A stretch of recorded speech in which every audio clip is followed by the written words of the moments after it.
Презентуємо гібридну сонячну станцію малої потужності на 5 кВт.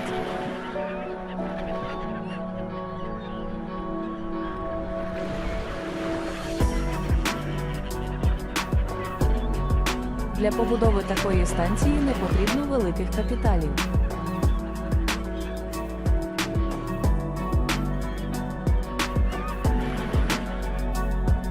В проєкті було використано всього 12 сонячних панелей Ryzen 410. Додатково акумулятори Luna на 10 кВт-годин та інвертор Huawei на 5 кВт.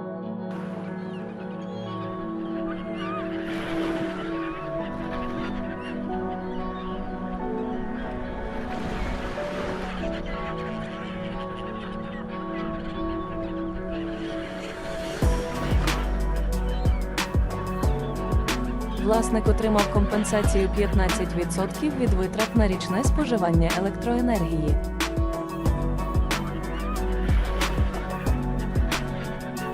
Створено лінію резервного електропостачання з запасом потужності 10 кВт-годин.